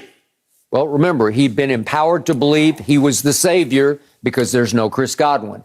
We need you, AB. And he's saying, well, you say you need me, but you're not feeding me. Right. Feed me. They had thrown him 5 balls in the first half. Yes. I mean, that's pretty good, right? So I just, like I said, I'm just, Okay. I get it. I know there's a lot of cameras. There's a lot more cameras, and there's a lot of time, Skip. If you played this game, you played it long enough, there have been times that you had to bite your tongue. That's just the way it is, Skip. Somebody said something, the coach said something, and it's like, what? Let it go. They'll be, hey, we can talk about this tomorrow. Yep. Everybody's upset. It's an emotional charge ball game. There's a lot of adrenaline. There's a lot of testosterone on the NFL sideline, Skip. Everybody think they're right. Nobody wants to be wrong. Everybody's macho. And, you challenge a man. You challenge a man's manhood. Mm-hmm. Sometimes people, Shannon, just, bite your tongue. I got it. Have we seen AB blow a gasket before on the front line? Absolutely. It's typical. We saw him in Baltimore throw the water cooler, pour the water, throw the bucket and all, and then Ben come out the next week, give him 19 targets. He's like, okay, is he? And then you're like, hold on. You mean to tell me all I got to do is throw a temper tantrum and you will throw me some balls the next week? Mm-hmm. Gotcha. I don't know about this year, Skip. Would I be surprised if he is on a roster next year? Yeah, it's, at this point, I don't know. I don't know what's going to happen with him right now. No mercy. Sunday on Fox, the NFL season finale comes down to this. Aaron Rodgers and the Packers take on the Lions. Then, in America's Game of the Week, the 49ers fight for the final NFC playoff spot against the Rams. Check local listings for the matchup in your area, only on Fox and the Fox Sports app. I cannot believe it's come down to this. And Rodgers, by the way, remains the MVP favorite going into Week 18. But the Packers QB told Pat McAfee to not put the cart in front of the horse this week. Rodgers also admitted on a podcast that a, quote, certain statuses might come into play. And I think we all know what he's talking about. Shannon, will lying about his vaccination status cost Rodgers the MVP? No, it won't cost him the MVP, but it will cost him some votes towards the MVP, Skip. I believe this race will be a lot closer than what it needs to be had Aaron Rodgers just been forthcoming in the beginning. Even one voter has already come out and said, Skip, he's not voting for Rodgers because he's a bad guy, the biggest jerk in the league. So he's on the record. He's made it abundantly clear. That was Hub Arkush in Chicago, and he's dyed-in-the-wool Bears, and they hate Green Bay. But what did Aaron do at Soldier Field? I own you. Remember that? But he ain't lie. Mm-hmm. What he said about Aaron Rodgers is true. Okay. It's true. Yeah. And I'm sure some other voters would concur. Right. But I think the thing is, Skip, you can think bad of someone. You might not like someone as a person. And I might not like someone as a person, but I can think they're damn good at their job. And that's what you have to separate. You might not like Aaron Rodgers, his condescending, his smugness, his arrogance, his aloofness, his glib. All those things could be true. But what we're not evaluating, he's not trying to become a saint. He's not trying to run for political office. He's not trying to run for something that you have to like him. He's a quarterback of an NFL football team. And this year, he's had an unbelievable season. And you should. Okay, but his quote is about lying, about being vaccinated. Yes. Okay, I get a certain status he's talking about. Yes, but the fact of the matter is that man took this team to the #1 seed. Mm-hmm. It didn't cost him anything. Yes, he missed a game, but they are the #1 seed. And this is what Pro Football Focus said coming into the season. This is your Bible. Now, I want you to stand on this. Coming into the season, receiving core, Tampa Bay Buccaneers ranked #1. The Green Bay Packers were 15th. Even with Devontae Adams, they had the 15th best receiving core. Offensive line, Tampa, 5th best coming into the season. The Green Bay Packers, 16th. So with that, Aaron Rodgers took that to the top of the NFC with the 15th best receiving core and the 16th best offensive line. And right now, the Tampa Bay Buccaneers with the #1 receiving core and the 5th offensive line is sitting in the 3rd slot. Okay, but that's preseason. No, whoa. Preseason. Well, it's now. We're talking about right now. What just happened? What just happened is that Aaron Rodgers took his team to the #1 seed. He has 35 touchdowns, 4 interceptions. Who's the best receiver in pro football? Help me out. Help me out. No. Yes. Who is the best? Hey, by far, not even close. Your guy had the #1 receiving core coming into the season, and he couldn't pay it off. Aaron Rodgers paid it off with the #1 seed. Yes, he lied. He lied, Skip. This is not alternative facts. This is not misspeaking the truth. This is not being cursing with the truth. He flat out lied, but there's no denying he's played well enough and he should be rewarded with the MVP. Okay, I'm going to calm down before I launch all over you, and I'm going to say that I believe that Tom Brady is winning this award on the football field. I don't care about vaccination status. I don't care that Tom lost it and ran over to Dennis Allen and said, go F yourself, because he was upset, according to you, with the fact that a DB for the Saints, coached by Dennis Allen on defense, had gone low on Chris Godwin and wrecked his knee. Right. And you were offended by it the next day on the show, correct? Well, I know what he would say. I'm not getting a penalty for hitting him in his head. Okay. Was it a bad look for Tom? Yep. And then he proceeded to go back across the field and smash the tablet on the sideline. Was it childish tantrum by Tom? That's who he is. And it was a bad look because that's who he has always been. That fuels the GOAT. So I'm going to discount that, and I'll throw out vaccination status. I don't care about that in the end, although I do think Aaron did hurt his team more than Tom hurt his team. How? Hurt his team by lying about the vaccination. No, he didn't hurt his team. He's the number one seed. How can you be better than number one? Well, okay, but he did hurt them at that point. Maybe you could be a game better, right? No, what you're still number one. Okay, so Brady's team is one game behind, and now let's get to the guts of the truth of what's happening right now.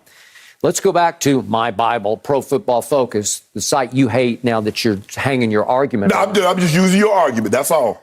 Davante Adams is far and away the best receiver in football. I haven't seen anything quite like him because Aaron can throw it to him when he's triple covered because Aaron trusts him so much that he is going to separate from triple coverage. Right. And he's going to snatch it out of the sky, and he's going to run with it with a rage I haven't seen since Terrell Owens was at his peak, at his best. He runs hard and strong and angry, and he runs with athletic power that I just don't see. It's stunning to me. It takes my breath away, and Aaron has benefited greatly from that receiver. Oh, but Davante hadn't benefited from Aaron? Well, Davante Davante says, he said this a couple of times, but he says, Aaron's like the LeBron effect. He makes us all better. Yeah, and I'm laughing. I'm laughing myself because the truth is Davante is LeBron. Davante is LeBron. He's making Aaron more than Aaron is making him. How did Davante look when he had Jordan Love in Kansas City? I don't remember. I know what Aaron Rodgers did without Davante at Arizona. Okay, but again, Aaron you want to talk about the all-time greatest security blanket. When in doubt, he just throws it to 17. I've never seen anything like it. You do realize Aaron has 2 MVPs before Davante Adams even knew where Green Bay, Wisconsin was located. So look what Brady has done with the receiving core that started the year ranked number 1. Okay. But Antonio Brown missed 9 games. Gronk missed 5 games. Scotty Miller has missed 8 games, and he was a real threat last year and obviously has been no factor this year. And all of a sudden, Tampa's receiving core has plummeted, according to the grade in Pro Football Focus, to 11th. Aaron's is 4th overall because Lazard, boy, he has come into his own. So in other words, one team has dropped to 11th. The other team is elevated. Let that sink in. So what causes elevation? A rising tide. Injuries. Injuries. That's what happens. So what are we going to do about these stats? So Mike Evans is now the top-graded Tampa receiver. He's 51st. Davante is first by far. I remember before Tom Brady got there, Mike Evans was a top 10 receiver. He was graded top 10. What does LeBron, Aaron Rodgers have to do with rushing attack? Not that much, because all of a sudden I look at the rushers for Green Bay, and A.J. Dillon's ranked 2nd according to the Pro Football Focus grades, and wait a second, Aaron Jones is ranked 6th. Well, they're number 2. They're graded as a rushing attack number 2. Skip, it's not Aaron Rodgers' fault. Brady's is 12th. It's not Aaron Rodgers' fault that Tampa Bay chooses to throw the ball trying to get Brady the MVP as opposed to running playoff Lenny and Rojo and Keyshawn Bond. That's not Aaron Rodgers' fault that you want to throw the football and try to accentuate Brady as opposed to doing what's in the best interest of your team. Poor Aaron can't get a break. His defense is now graded 3rd best in the league by Pro Football Focus. Tampa's is 9th, 3rd to 9th. So let's talk about injuries. So I want you to talk about Zadarius Smith being out all year. I want you to talk about Jair Alexander being out. I want you to talk about Kenny Clark missing game. They signed the guy off the practice squad, Rasul Douglas, off the Cards practice squad. Talk about that. Still graded 3rd best. Yep, still third best, and Aaron has zero to do with that. He has zero. So that's not what you said. No, hold on. When Tampa Bay's defense is doing what you do, you say it's because Tom Brady is keeping them off the field. You see what you do? You try to make everything is about Tom. When Tampa wins, everything is about Tom. When Aaron wins, the defense has nothing to do with that. The running game has nothing to do. Don't do that, Skip. Get a man his credit. The numbers speak for themselves. 35-4 to 40-12 with 15 turnovers. Aaron Rodgers is the number 1 seed. He has 4th in completion. Brady's 15th. He's 6th in yards per attempt. Brady's 12th. Aaron Rodgers is number 1 in QBR, and he will finish that way this year, and there's nothing you can do about it. Number 1 by percentage points over Thomas Edward Patrick Brady Jr. And guess what's about to happen? You're about to lose that this coming Sunday. Put 2 cases on it. Aaron Rodgers will finish the year number 1 in QBR. All right. I'll put 1 case on it right now. Done deal. Got it. You might as well just go and slide that to me right now. Okay. Thank you very much. And let's go to your new Bible, Pro Football Focus. Who do they grade number 1 overall? It's Joe Burrow in quarterback grade, but number 2 on the list is Tom Brady. That's just overall grade. Think about it, Skip. Number 3 is Justin Herbert. Number 4 is Aaron Rodgers. And the gap between Brady and Rodgers in overall grade is extreme. Think about this. Think about this. It's significant. Think about what you're saying. Now, Aaron Rodgers has 4 interceptions. Tom Brady has 12. How many turnover-worthy plays must a guy have? So if he has 12 interceptions, clearly there have been more. Okay, well, let's look at yards passing per game. Brady leads the league by far at 312. He throws it the most. And Aaron, he's a dink and dunk artist now, I guess, because he's all the way down at 9th in average yards passing per game. You do understand. 9th? How many? So we're going to have an MVP who ranks 9th in yards per game? How many more pass attempts have Brady thrown? Brady's on cusp to throw the most passes in NFL history. Well, it's a long shot, I think. It's a long shot. Well, he's going to have to throw 50. He just threw 50 last week. Well, is he going to throw 50 against Carolina? Yes. I don't know. Because they're trying to get him another record. They're trying to get him to break Peyton Manning's record pass yards of the season. Maybe. Ain't no maybe. So look what Tom Brady has done with so much less than Aaron Rodgers has to work with. Let's start off with opening night against my Cowboys. That was serious business because all of a sudden Dak drove them down, got the field goal, and it looked like game over, but here came the GOAT doing what the GOAT always does. And if we could start with that play. It's a 2nd and 10 play with 24 seconds left. He hits Chris Godwin. Here he goes again. Back shoulder on Jordan Lewis. Way to go. And sets up the walk-off field goal. So here he did again. There's yet another game-winning drive. And then what happened against Buffalo, if we could see this in overtime?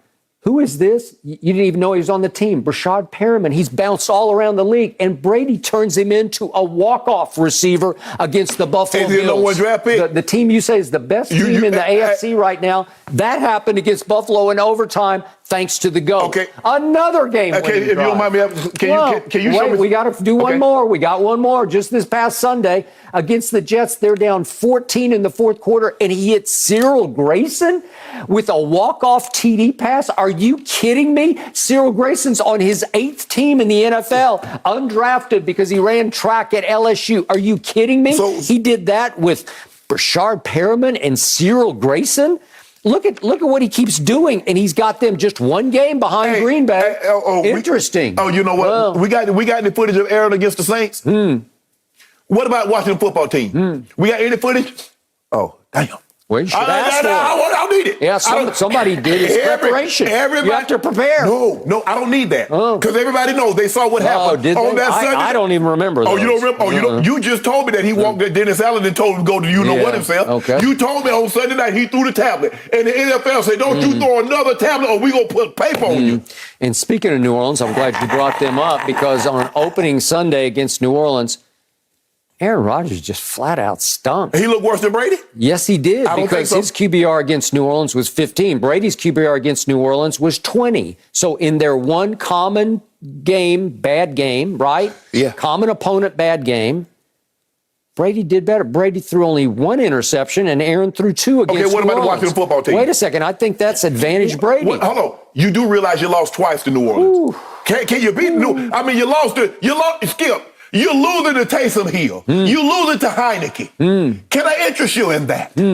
Well, you played, who you played? Detroit and Chicago and you played Carolina. You played Atlanta. Yeah. Whoa, man, Atlanta, they're really going places. Carolina, whoo, boy, Carolina is doing big things right now. I'm thinking about they're probably going to be, the 3rd or the 4th seed? Don't skip. I'm sorry. Say what you want to say. Brady is winning this on the football field. No, it's not even close. You know, I even saw my friend, the great Chris Mortensen on ESPN the other day, said, you know, if you really look hard at it and you really analyze it, Chris said, it's edge to Brady right now in MVP. Chris Mortensen loves Tom Brady. Skip Bayless, if you look hard enough at something, you will see exactly what you want to see. You can convince yourself. Somebody across from me does not like Tom Brady, so the harder he looks at Aaron Rodgers, he says, please be better than Brady, and he's not. So what's my fondness of Aaron Rodgers? What's my level of fondness for him? Who did more? No. Give me my level of fondness for him. Fondness for play. I'm looking at what is on the field. You state your claim on him on this show. You said he's the greatest thrower of the football ever. Has he not backed that up? Is on the line. Has he not backed that up? He's about to be a back-to-back MVP. He's about to be a 4-time MVP. It's hard to deny that. He's 1-4 in an NFC championship. That's a different argument. We'll talk about that. If you want to talk about his playoffs, but the playoffs is the MVP is a regular season award. So if you want to talk about playoffs, let's have a different argument. It's been 11 years since he got back to a Super Bowl. 11 years? Tom Brady went 11 years before he got his between 3 and 4. He's 7. He's okay, 7. But I'm saying he went Aaron 11 years between 3 and 4. 1-1, okay. 11 years ago. Hold on. So is it over? Well, it could be. Is it over? Yeah. Is he going to get back this year? What about next year? He's the number 1 seed. He was the number 1 seed last year, number 1 seed this year. Okay. You make it seem like Aaron Rodgers is losing steam. Well, he's talking about retiring. I don't know. Aaron Rodgers is not retiring. Okay. All I'm saying is, Skip, all you have to do is take it on the field. What you feel personally about someone is on the field. I agree. Aaron Rodgers' numbers are better than Tom Brady. Number 12 in Tampa is better than number 12 in Green Bay. I'm going to disagree with you on that one. Even for me to say, as someone who does not like the Packers. No mercy. Despite not being released yet, it's assumed that Antonio Brown's time in Tampa is over. Terrell Owens sees the opening as his opportunity to get back in the league, and the former receiver already claims an owner told him this season to stay ready. And now T.O. is saying he can contribute at a high level for the 3 to 4 games Brady and the Bucs would need him. So T.O. also responded to a Twitter user asking if AB or T.O. is a bigger diva, saying, quote, wow, respectfully and disrespectfully, there is no comparison. Clearly, you've been drinking the Kool-Aid. So Shannon, how much does AB's behavior compare to T.O.'s? They're not the same. T.O. never missed practice. T.O. never missed meetings. T.O. never refused to go in the game. T.O. never, ever got in trouble off the field. Nope, he did not. So for me, that should shut the door. The production on the field, I think T.O. was more productive. I don't know, Antonio, for that stretch in Pittsburgh with Roethlisberger. He was, but I think Skip, but you think about it. T.O. was a first-team All-Pro. Only 3 men in the history of the game have been a first-team All-Pro with 3 different teams. 2 of the 3 were first-ballot Hall of Famers. One, you know him very well, you covered him, Deion Sanders, prime. The other was Ted Hendricks. Was a first-team All-Pro with 3 different teams. Terrell Owens has that on his resume. Okay, I give you that. For me, Skip, I just think I hope they call T.O. Because T.O. won't let this go. No. T.O. just turned 48, and he still believes he can play. I want Tampa to do me a favor. Derek Brooks, you still good in Tampa. Sapp, you still good in Tampa. Call B.A., call Jason Light, and say, give him a workout. So that way we can put this to bed and T.O. can move on. And stop going out there with a helmet on and saying, I want to do it. But I want to see him do it. I want someone to give him an opportunity so he can either prove he can do it or prove he can't do it and we can move on. But Skip, I think the only similarity is, yes, we've seen T.O. throw things on the sideline. We've seen him get very upset, become very animated on the sideline, just like Antonio Brown. But Skip, I believe that's where the similarities start. That's where the similarities start. But after that, nothing. Okay, I'm going to start with you scoffing at Terrell playing football right now at age 48. I don't scoff at that, given this circumstance. Listen, I believe he is in the best shape of any 48-year-old. Oh, absolutely. in the world. Yes. supreme condition. Yes. And he works hard at it because he really believes in his heart of heart. He's clinging to somebody's going to call he believes he can still play. Yes, Skip, and he 1,000%. Some ready people say to play. Yes. So if Tom Brady bought into that, I believe that he could step in right now and produce at some level. He could catch, I don't know, 3 balls for 45 yards, Right. whatever it might be from Tom Brady. Right. And I believe he'd be an addition to this But team. the difference is, Skip, you do realize like a receiver take hits. I got it. But it's not like he's never taken one before. It's not like he's Skip, never it's been played 11 football. years. I got it. And you're probably right about that. But I don't dismiss that. Look, I've had my issues with T.O., but there's much to admire about this man, and there's much that I like about him. Yeah. We've had him on the show pre-pandemic when we could get him to come in here. Right. I always enjoy his company, and I enjoy sparring with him even when we spar. We had him on at the Super Bowl in, was it Miami, the last time we went before a live crowd? Right. It was just fun. I just have fun with it. Right. But here's the point. They are very different, but in impact, they both had very negative effects on football teams. And I'm sorry, I was there in San Francisco when all this started. And early on, I supported him publicly on TV and in newspaper and print. I supported T.O. because I loved his talent. It's phenomenal. Right. I always talk about the rage with which he ran. Right. It's just like catch it and run. You want to talk about yards after catch? Yeah, he was tremendous. He was hard to get on the ground, Yeah. man.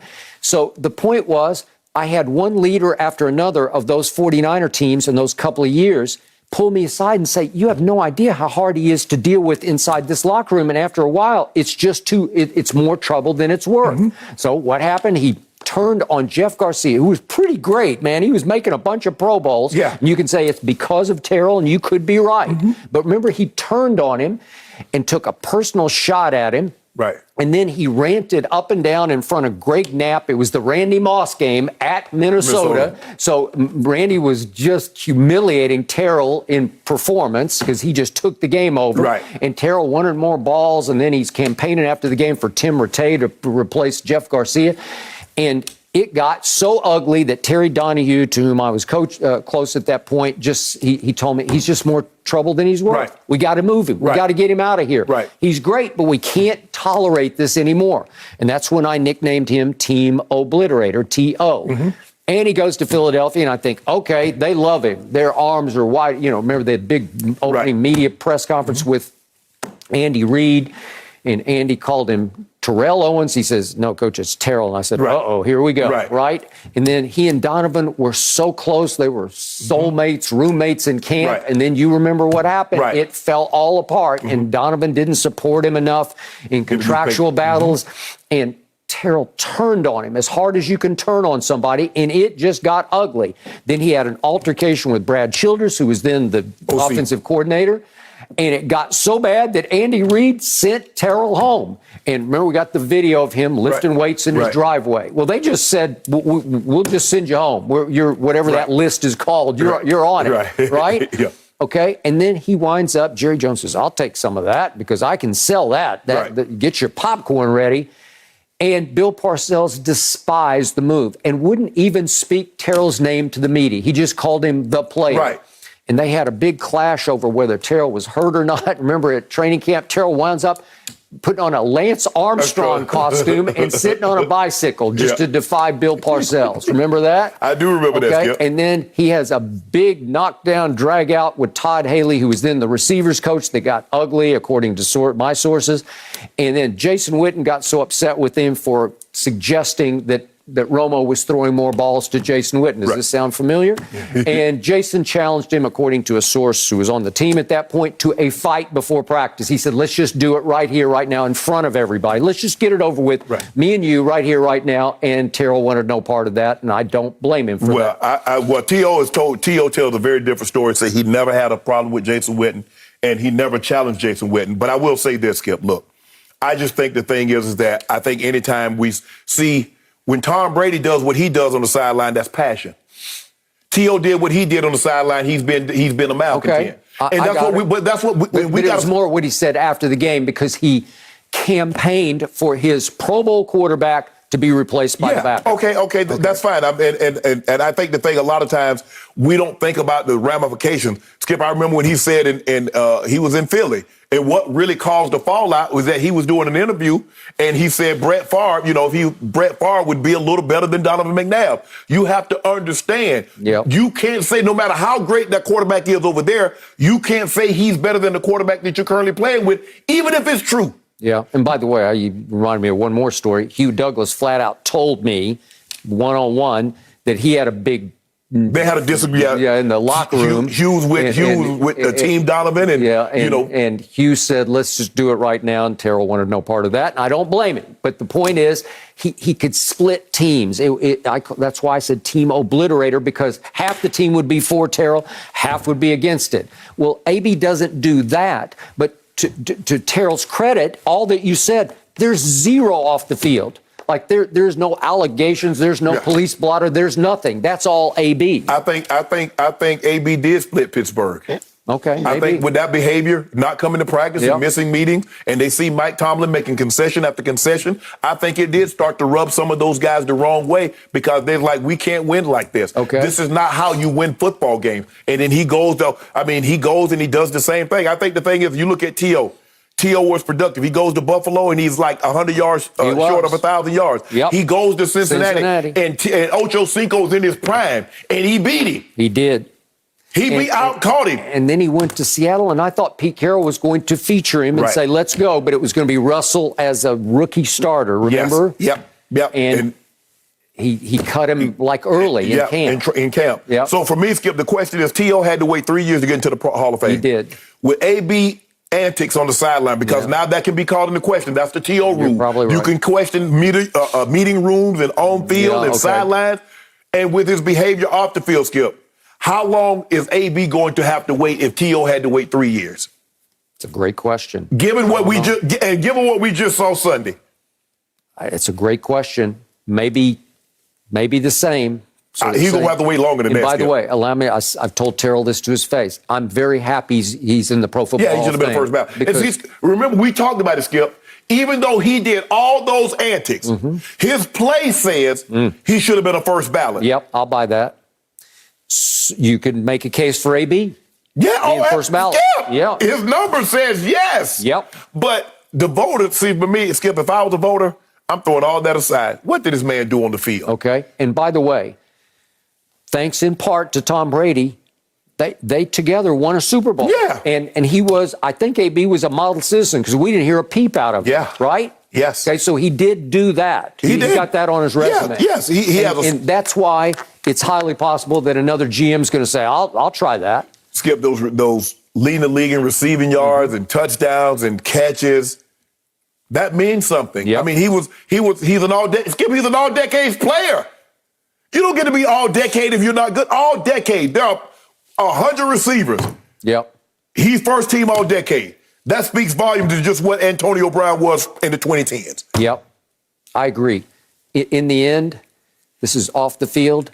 T.O. to me is a better guy than Antonio. Like, T.O. has a good heart to him. So that's just me. Right. That's my 2 cents. Sure. No, I hear that. No mercy. So the Lakers have reeled off 3 in a row thanks to a 122-114 win last night against the Kings. LeBron led all scorers with 31 points. Westbrook dropped only 19 points. But for the first time all season, the Lakers point guard committed 0 turnovers. And that is already a win. First things first goes. Chris Broussard is joining us now. Chris, L.A. has won 3 in a row and 4 of their last 5 games. So is this a blip or a trend here for the Lakers? Well, Jen, I don't want to dismiss what they've done. They've been playing much better. Not only LeBron last night, but Malik Monk really looked good and has played well recently. So they've won 3 straight. They've won 4 or 5. And I think it's something to build on. And I also think it's proof that when Anthony Davis gets back, with LeBron playing as well as he is, they still at least have a puncher's chance in the playoffs. At least you have to give them that. But for 2 reasons, Jen, I'm going to lean more towards blip than trend. The first reason is the schedule. Okay, they've beaten 4 bad to horrible teams. All right, Portland has lost 14 of 18. All right, Minnesota, which isn't very good with their best players, didn't have Karl Anthony Towns when they beat them. Houston's got the worst record in the West. And Sacramento is 7 games below 500. So you got to look at that. The Lakers against, and actually all but the one game against Portland were close. Like they were nail biters for the most part, even if the Lakers pulled away a little bit in the last minute or two to make the score not look that close. The Lakers against teams that have a winning record are 5-10. Among all 16 teams that are currently, in the playoffs, the top 8 seeds in each conference, that would be tied for second worst against winning teams. So they've beaten up on bad clubs. I want to see them against some good teams win some games before I really start to say, okay, they're coming around. This is a trend. The second reason, guys, is LeBron. LeBron is playing incredibly. I mean, statistically, he's playing as well as ever, which is ridiculous. But how long can he keep this up? He's second in the league. If he qualified, because he obviously missed some games, but he would be second in the league in minutes, tied with Kevin Durant at 36.9 per game. So I just wonder, is this going to wear him down? Is injury, we know he's had injuries the last 2 years, is that going to come into play? So I'm concerned just about how long he can keep up this level of play and just stay healthy under this wear and tear. I agree with you, Chris. I think it's a blip. I mean, I can't look at them and beating the Timberwolves without D-Lo and Karl Anthony Towns and says, okay, that was a huge win. Because I saw what they looked like when they had D-Lo and they had Karl Anthony Towns. It was a blowout. I'm looking at the Blazers without C.J. McCollum and Nurkic, and they're a bad team. Like you said, Chris, they lost 14 of 18. And then the Rockets. Man, the Rockets are just a young team. They're fun to watch. They're going to get up and down. They're going to dunk the ball. They're going to shoot some threes. And then Sacramento. So for me, yes, is this something they can build? For me, I look at it like you should win these games. And the game shouldn't be this close because you allegedly, supposedly have 2 superstars. And the teams you're beating have none at the time that you're playing. Now, whether or not you want to say, I believe Karl Anthony Towns has bounced back. He looks like an all-star this year. But Skip, versus the top 10 teams, they're 3-9 this season, lost their last 7. They beat Miami in November. They beat Cleveland and Memphis back in October. But since then, we got nothing to show for it. So now you get Memphis coming back. We'll see what they do against Memphis. I think they play on Sunday. They get the Hawks. Hawks played really well the other night, even though they lost to Portland. Trae Young is playing unbelievable. He's now 1 game behind LeBron for the most 30-point games. See, Skip, the thing is, the Lakers standard is not qualifying for the playoffs. If this was a regular team, and you're like, okay, good. Lakers hang 2 banners. Banners for championships and banners of retired players' numbers. Those are the only banners. Ain't no Pacific. They won 15 Pacific Division titles. They won 15 Western Conference titles. They don't hang those. You get 2 banners for the championship and when you retire your number. After that, nothing else matters. And right now, this is fine and good. I love talking about it because LeBron is playing unbelievable. But what am I supposed to do with this? Okay, so given what you just said, the Lakers have the highest standards in all of professional basketball. Could we please see the dagger delivered by LeBron last night on the driving left-handed off the glass and the subsequent celebration, please? Because I didn't think we'd get this from LeBron on this night. He goes berserk. First, I thought he was trash-talking the Kings, but he's just yelling up to the heavens. He's just yelling up to the top of the rafters. That's how I do. What's he saying, Shannon? I'm a problem. With a lot of words thrown in between. And I'm thinking, LeBron, has it come to this? Yes. Against the lowly Sacramento Kings? Now you're a you-know-what problem? Against the 16-23 Kings? LeBron, save it for a game that matters. Save it, dare I say, for a playoff game? Is this what they have sunk to these standards? Well, we might have to do it now because we might not make the playoffs. So we got to tell you we're a problem. Okay. Well, again, he's in his 19th year, and I give it up to what Chris just said. He's astonishing, man. And I'm going to talk out of school here, but during the break, you said to Chris, and you were sort of half kidding about MVP for LeBron. And I don't think you should be kidding. I think he's starting to make a case. It's going to be really hard to make it a case when, what are they now? They're 20 and 19. Okay, well, and again, you've said you have fears deep down, the darkest fears of they might miss the playoffs at this pace, right? Yeah, you can't get a vote if you miss the playoffs. Okay, for the MVP. But has he been on an MVP caliber of a tear? Absolutely. Yeah, because every night it's 30-something, right? Yep. And he scored 14 in the fourth quarter, and he has been sort of hitting the physical wall in the fourth quarter. And last night he did not. He drove it home. You see the 3 balls? Give that money ball? That's the money ball. Yeah, and he goes back up the court after he makes the second three, and he's just beating his chest like it's Game 7 of the finals. Yeah. LeBron, save it, right? Yeah, Buddy Hield, Malik Monk, and LeBron had a 3-point competition within the game, Chris. You saw that old Buddy Hield let that thing go. Right. Here's LeBron. Buddy Hield. It's like, LeBron, calm down. Calm down. I got you. He told you I got you. You're supposed to be the king against the kings, right? Yeah, I got you. He told you I got you. I got you. Okay, so here's my biggest takeaway from last night. We ranked, Chris, the game on an impressive scale of 0 to 10 to start the show, and I gave it a 7 just because I saw the blueprint for success last night. The heavens opened and let there be miracles because I saw Russell Westbrook go 0 turnovers. But even more important, he took only 1 3 last night and he missed it, but it was only 1. Yeah. And he had only 2 assists and only 7 rebounds. He was quiet. He stayed out of harm's way. He stayed over in his little box. And again, can you trust that going forward? No. But there's the formula. That worked, right? So aren't you giving him high marks for at least staying out of the way? Man. Huh? Go ahead, Chris. Well, Skip, I think what it says is that for all Russ's bravado and how he brushes off the criticism, it matters to him. Because that's what he did. He kind of backed off yesterday. Now, I don't think he'll keep it up. He's been this player for, 12, 13 years. He's going to go back to that. But last night, I thought he backed off so he wouldn't make mistakes, like you said. As far as LeBron, I said the same thing as you did. Look, on the one hand, I give LeBron credit for being so invested in a Tuesday night game in January against Sacramento. I mean, really, he's going all out, playing hard, and I give it to him. But you're right. I saved that trash. It was the Kings. Do that against Phoenix. Do it against Golden State. Do it against Brooklyn or heck, even Memphis. I might give you. Oh, we got something for Memphis on Sunday. Do it against. Yeah, do it against Memphis for you. But here's what I'll say, Skip. On a certain level, and Shannon, you're absolutely right about them winning championships, right? That's all the Lakers care about. Yeah. That's all this season is really about. But there is a level on which LeBron is playing with house money. Because even if let's say they just don't win big, maybe they make the playoffs, get beat in the first round, and LeBron's healthy and playing throughout. If he's playing this well, even if he drops off a little bit, he's like in the MVP conversation. Maybe a top 5 vote getter.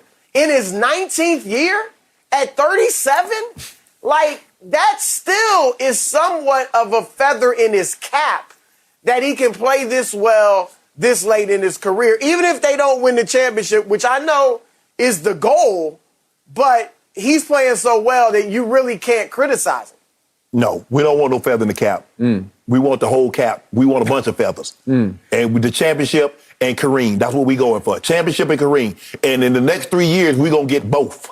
You are capped at 6 NBA Finals losses. You've lost 6 finals. Skip, that's all you need to know. Chris Broussard, you heard it here first. BOAF. We're going to get both of them in the next 3 years, a championship and Kareem's record. Did you spell that right? Yeah, now we get both of them. You'll get everything but GOAT. Everything but. We already there, Skip. We all ready to go. In your mind. We all ready to go. Not anybody else. Now I got to come out here Monday with it. Chris, thank you very much for joining us. No mercy. T.J. Watt has a firm grasp on the Defensive Player of the Year award, but Micah Parsons is right behind, and the rookie believes he should end up on top. Micah told reporters yesterday that he deserves the award because of his versatility on the field and his ability to impact the game, which he said is up there with any elite player. So, Shannon, does Micah's versatility make him more valuable than TJ Watt? No. You give me a choice right now. You can have, moving forward, you can have either player. I'm taking TJ Watt. TJ Watt is a sack and a half behind breaking the all-time record. He needs a sack and a half to break the record. Skip, this is what TJ Watt's done. Now, remind you, Skip, he's only played 15 games. So if he breaks the record, it will be in 16 games, just like what Strahan did. He had 4 sacks on a Monday night. We saw that. In a 1-point win over Baltimore on a nationally televised game, he had 3.5 sacks. He had 3 sacks in a 2-point win in Chicago. We watched that game. He had 2 sacks for forced fumble in week 1 in a Buffalo game in which they were down 16-0. Skip, look, I get the versatility. The kid is off the charts. He should win the Defensive Rookie of the Year unanimously. But, Skip, if you telling me I could have one, is he versatile? I give you a prime example, and I'm going to let you have it. Deebo Samuels is more versatile than Devontae Adams. Which one you taking? They play Deebo at running back. They toss it to him. They hand it to him. They'll do all that. He is more versatile. Which one you taking, Skip? Who has been more valuable to his team this year? TJ Watt. Okay, and the Steelers are probably not going to make the playoffs. That's right? because you see their quarterback. Okay. You saw that in that offensive line. You see Big Ben. There's a reason why Big Ben is the most sacked quarterback in NFL history. And that offensive line didn't disappoint you. And guess what? TJ Watt's going to get that record because he got Villanueva.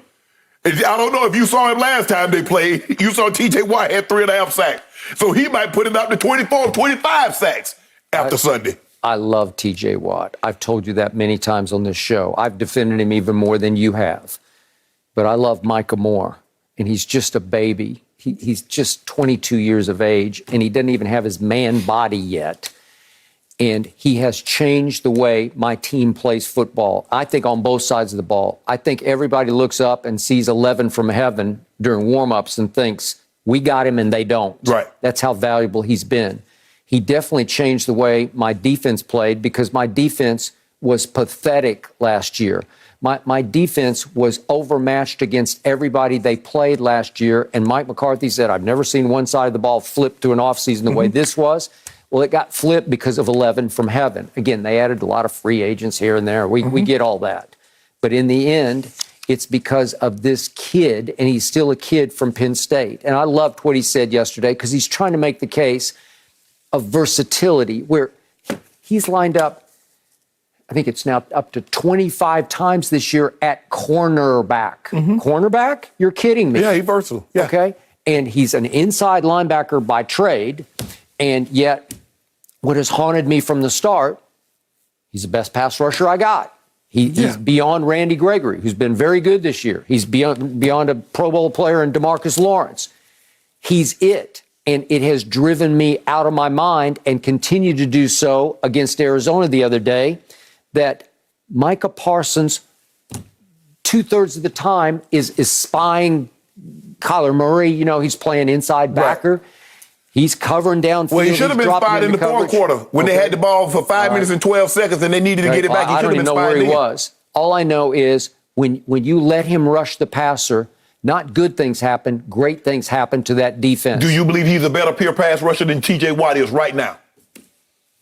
They're very different because TJ's got his man body and can do it with raw strength. Like it's almost like farm boy strength to me. I'm not even sure it's weight room strength. It's just natural, God-given, I will throw you out of the way strength. And he is nasty, nastier than Micah is. Yeah, he's a little bigger. He's probably 6'4", 6'4.5". 250, 255? But Micah's closing speed on a quarterback is sensational. It's unlike any I have seen in a while. Skip, the dude has 10 more sacks than Micah. Okay, but what did Micah say? I love the one line that he had. He said, I feel like if I could just rush, I might be an 18 to 20 sack guy too. I agree.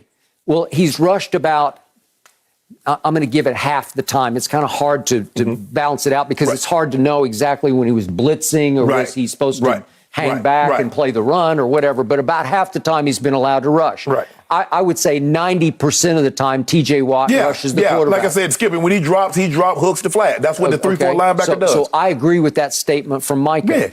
And I had just tweeted the other day my displeasure with the new coordinator, Dan Quinn, because it's almost like you're trying to out-cute yourself. You're trying to show the league, watch how smart we are. We'll play him vertically. Well, we got to give you different looks. We can't just let you prepare for Why not? Okay, why not just line him up? I told you going into that game, and you agreed with me, I got the best pass rush in pro football, and you said I agree. I couldn't tell the other night. Okay, well, you couldn't tell because Micah didn't rush the passer that much. So just as soon as I had tweeted that, Micah didn't put his hand in the dirt, but he just lined up on the edge like a Von Miller would, and he rushed the passer. And if we could see what happened on this play, it's the one time. Look what happened. He got right up in Kyler's face, and he pressured him, and Jaron Kearse should have caught the football because that's what we do. We take the ball away. We were tied for first in takeaways going into this game, and we had exactly zero. And yet Micah forced one that should have been concluded. The case should have been closed, and he couldn't close the case. Yes, Skip. Okay, why didn't we see more of that on Kyler? Because they didn't allow it. They wanted to say, we're smarter than you. Let's spy him. Well, here's the thing, Skip. You rush him on one side, Kyler come out the backside, who gonna catch him? Okay, I got it, but I would rather take my chances because I've seen Kyler get sacked before, and they got him one time the whole game. Yeah, okay, he felt sorry for y'all. Okay, I've seen him go down 5 times before, right? Yeah. Micah could have gotten him 3 times. If you let him, you got to just unleash him. I don't know what they're doing. Skip. T.J. Watt has 21.5 sacks, 4 forced fumbles, 3 fumble recoveries. He has 8 games with at least 1.5 sack in that game. Okay, but if I start throwing Micah stats at you, you can't see this. They're incredible. He's a league high 20 tackles for loss. Okay, yes. He's got that going for him. Yes. Again, I think an overall impact, he is my defensive player of the year. I get the versatility. Look, I believe Christian McCaffrey, Alvin Kamara is versatile. You taking him over Derrick Henry? You taking him over Jonathan Taylor? Absolutely not. Mm-hmm. Yeah. Micah Parsons is more versatile. He can do more things than T.J. Watt.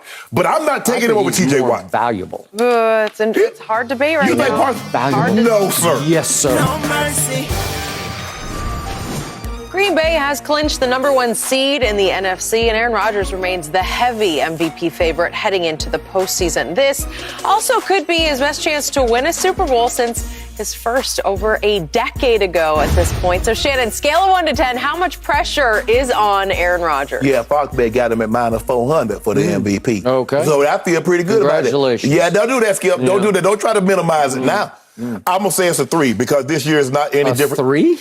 3 because it's not any different. This is the 3rd straight year he's had a first round bye. The last 2 years he's been the #1 overall seed. So what's to say that he can't be in the mix next year? As long as Aaron Rodgers is healthy, he's going to be in the mix for the Super Bowl, whether it's in Green Bay next year or somewhere else. He will be in Super Bowl contention. You know what, guys that have the same amount of pressure, if not more?